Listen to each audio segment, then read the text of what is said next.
오늘도 잘 지냈습니까? 오늘은 창세기 17장 15절에서 27절 마지막 절까지입니다. 말씀이 좀 길어서 제가 16절 17절 말씀을 읽어 드리도록 하겠습니다. 내가 그에게 복을 주어 그가 내게 아들을 낳아주게 하며 내가 그에게 복을 주어 그를 여러 민족의 어머니가 되게 하리니 민족의 여러 왕이 그에게 나리라. 아브라함이 엎드려 웃으며 마음속으로 이르되 100세 된 사람이 어찌 자식을 낳을까? 사라는 90세니 어찌 출산하리요. 네.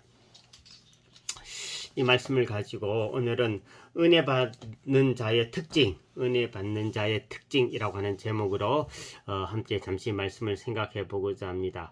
아브라함은 복의 근원, 또 믿음의 조상이라고 이렇게 불려지고 있습니다.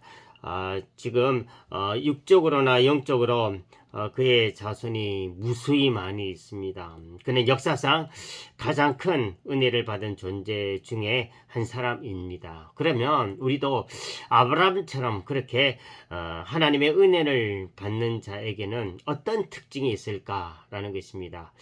은혜 받는 자 어떤 특징이 있을까요? 첫 번째로는 순종과 과감한 결단이 있다라는 것입니다. 성경에는 아브라함의 순종과 그의 과감한 결단이 잘 나타나 있습니다. 창세기 12장 1절 말씀 보니까 하나님이 너는 너의 고향 친척 아버지 집을 떠나 내가 내게 보여줄 땅으로 가라 라고 명령하였을 때에 아브라함은 곧장 하나님의 말씀에 순종하여 따라갔습니다. 그는 순종함에 있어서는 주저함이 없었다라는 것입니다.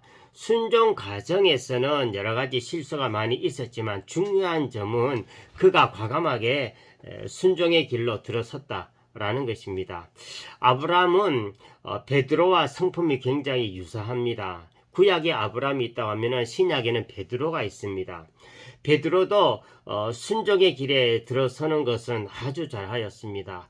과감한 순종과 결단은 베드로를 으뜸 사도로 만들었죠. 그래서 예수님께서 베드로를 부르실 때 베드로 어떻게 했습니까? 고민하거나 주저함이 없었어요. 배를 버리고 그물을 버리고 그냥 예수님을 따라 나섰습니다. 이와 같이 베드로도 과감한 결단, 과감한 순종이 있었다라는 것입니다. 그래하여서 베드로는 예수님의 제자 가운데 수제자가 되어졌고 아브라함 역시 과감한 순종과 결단을 통하여서 믿음의 조상이 되어지게 된 것입니다. 아브라함의 이름은 원래 아브람이었는데 하나님이 그의 이름을 아브라함으로 바꾸라라고 하였을 때 아브라함 어떻게 합니까? 그대로 과감하게 이름을 바꿔버립니다. 또 하나님은 아브라함에게 아내의 이름 사레에서 사라로 바꾸라라고 하면서 아들을 주겠다라고 합니다. 그리고 그녀를 여러 민족의 어머니로 만들어 주겠다라고 약속해 주십니다. 이 말씀을 듣고 아브라함 어떻게 하였습니까? 말씀 17절 말씀 보니까 아브라함은 엎드려 웃으며 마음속으로 이렇게 얘기했습니다. 100세 된 사람이 어찌 자식을 낳을 수 있을까? 사라 90세니 어찌 출산할 수 있으리요? 이 그의 웃음이 불신적인 냉소가 섞인 그런 웃음이었는지 아니면은 신앙적인 기쁨이 섞인 그런 웃음이었는지 성경 표현만으로는 정확하게 알 수가 없습니다.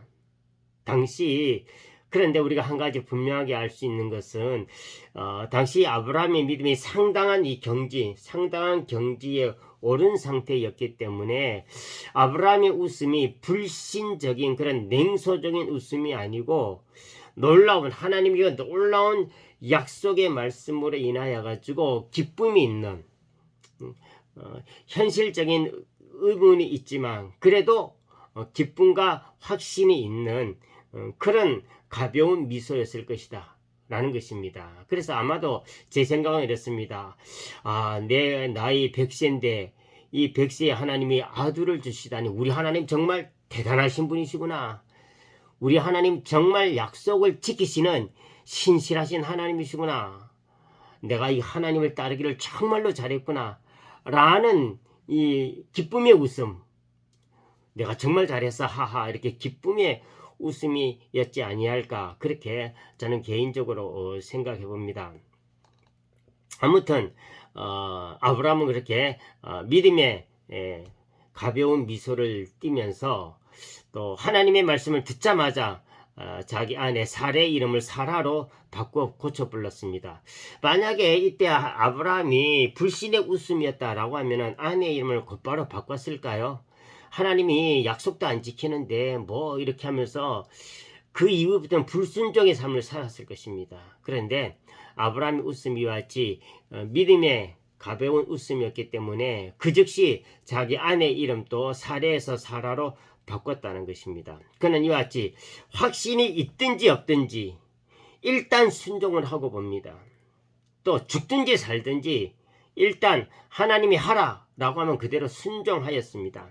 과격한 행동은 삼가하여 하겠지만 선한 결단에는 과격할 정도로 과감성이 필요하다라는 것입니다. 선한 행동은 산들바람처럼 하시고 선한 결단은 고추바람처럼 하라는 말이 있습니다. 매섭게 하라는 거죠. 선한 결단은.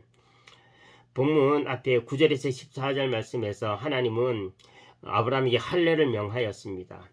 남자가 할례를 받으면 약 2주 동안 거동이 불편하게 되어집니다. 그때 대적이 침공해오면 속수무책으로 당하기만 하기 때문에 할례 시기를 잘 정해야 하는 것입니다. 그런데 아브라함은 어떻게 했어요? 아브라함은 하나님이 할례를 명할 때 그날 그 즉시 곧장 자기 아들 다 불러놓고 자기 집안에 있는 남자들 다 불러놓고 할례를 그 즉시 행하였습니다. 상황을 살피지 않은 거예요. 하나님이 하라고 하니까 그 즉시 한 거예요. 다시 말해서 하나님의 명령을 즉시 행하면서 함께 사는 모든 자들에게 의향도 물어보지 아니하고 할례를 행한 것입니다. 어느 때에 하나님이 어떤 일을 하도록 감동하면 아브라함처럼 그렇게 과감한 결단을 하고 순종해야 한다라는 것입니다. 순종의 길에 허물과 부족함이 좀 있어도 하나님은 순종의 그 결단, 그 순종의 그 모습을 보시고 기뻐하고 헛되게 하지 아니하고 우리를 은혜의 강으로 이끌어 주신다는 것입니다. 순종 이꼬르 은혜의 강입니다. 순종하면 은혜의 강가로 가는 것입니다. 순종의 결단이 없으면 두려움의 골방에서 사로잡혀 살게 됩니다. 두려움의 골방에서. 그런데 순종의 결단을 하면 대담한 광장에 뛰어나가가지고 꿈을 펼칠 수가 있다라는 것입니다.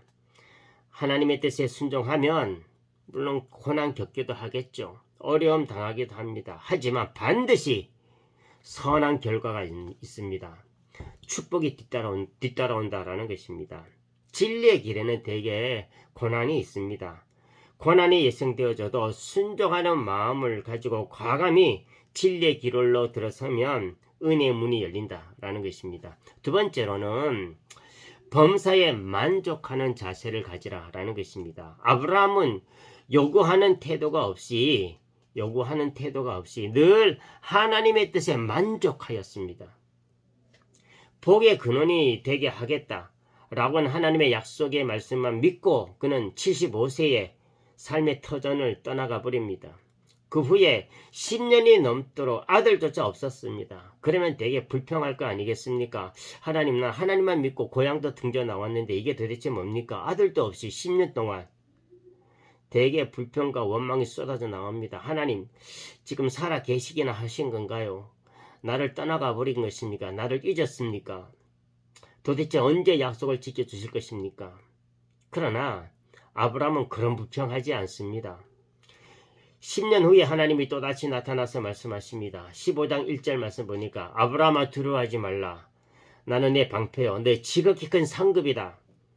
이 말씀을 듣고 아브라함은 불평이나 의심 없이 오히려 하나님 말씀 다 이해한다는 듯이 이런 말을 합니다. 하나님 저는 괜찮아요.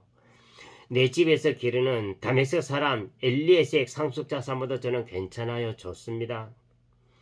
아브라함은 간절한 꿈이 이루어지지 아니하였어도 하나님께 불평하면서 무엇을 요구하지 아니하고 그저 하나님의 섭리, 하나님의 뜻, 하나님의 일하심을 인정하였다. 그대로 받아들였다라는 것입니다. 이 모습을 기뻐하시고 하나님은 더욱더 구체적으로 아브라함에게 약속해 주십니다. 내 몸에서 날짜가 내 상속자가 될 것이다. 그리고 무뼈를 바라보게 하시면서 그의 자손이 이와 같이 많아질 것이다 라고 약속해 주었습니다. 아브라함은 약속 성취가 늦어져도 왜 약속을 안 지키십니까? 라고 하면서 자기 권리를 요구하지 아니하고 하나님을 믿고 따랐던, 시간에 대해서 아깝게 생각하지 아니했던 그런 믿음의 사람이었다라는 것입니다. 결국 하나님은 사라를 통해 이삭을 주시고 이삭과 세운 언약을 이삭 후손에게도 영원한 언약이 되게 하였습니다. 이스마엘에게도 복을 줘서 크게 생육하고 번성하게 해가지고 그가 12두령을 낳고 큰 나라가 되게 해 주었습니다. 고난과 시험 중에서도 감사하고 만족하는 믿음은 이와 같이 풍성한 하나님의 은혜가 따라온다라는 것입니다. 하나님은 놀라운 약속을 주셨지만 그 약속이 성취가 늦어지고 가는 길에 장벽이 있고 상황이 순탄하지 아니할 수가 있습니다. 그때 내가 하나님을 믿었는데 왜 이런가 라고 하면서 하나님을 불신하고 원망하고 그런 자세를 가지면 하나님의 은혜가 따라오지 않습니다. 그 대신 하나님의 섭리와 하나님의 적절한 인도를 내가 믿습니다. 하나님이 언젠가는 약속했었기 때문에 이루어 주시겠지요. 하나님 말씀 믿고 의지하고 따라 나서면 하나님의 은혜도 따라오게 되어지고 그 약속 반드시 이루어진다라는 것입니다. 우리의 인생은 다 짧습니다.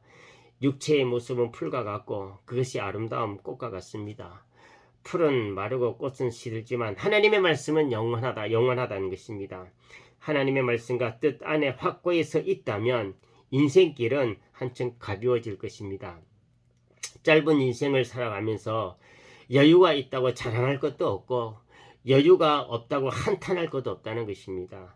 사라져 버리는 것으로 인하여 너무 아쉬워하지 말고 도달하지 못한 것으로 인하여서 너무 조바심 낼 것도 없습니다.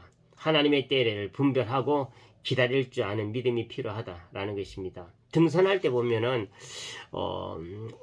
올라갈 때 잘 보이지 않았던 것이 하산할 때 내려올 때 보이는 경우가 많이 있습니다. 그처럼 성공의 자리를 향해서 오르려고 정신없이 올라가다 보면은 보지 못한 소중한 것들을 많이 있습니다. 다 놓쳐버린 것들이 있습니다. 그것을 우리가 중턱에서 앉아 쉴 때에 하산하면서 여유가 있을 때 바라보는 경우가 있습니다. 무슨 얘기냐 하면 성공에 너무 집착해가지고 주변을 들려보고 아래를 살펴보는 그런 영안을 잃지 말라는 것입니다. 목표를 향해 힘차게 달려가면서도 현실에서 주어지는 그 무수한 하나님의 은혜와 하나님의 은혜에 감사하고 만족하는 그런 마음을 가지고 하루하루 살아갔으면 좋겠습니다. 기도합니다. 은혜와 사랑이 충만하신 여호와 하나님 주님의 은혜를 감사드립니다. 오늘도 귀한 말씀 허락해 주셔서 감사드립니다. 은혜 받는 자로의 삶에 대해서 말씀 나누었는데 주신 말씀 마음에 담고 오늘도 말씀길에서 승리하게 하옵소서. 예수님 이름으로 기도합니다. 아멘.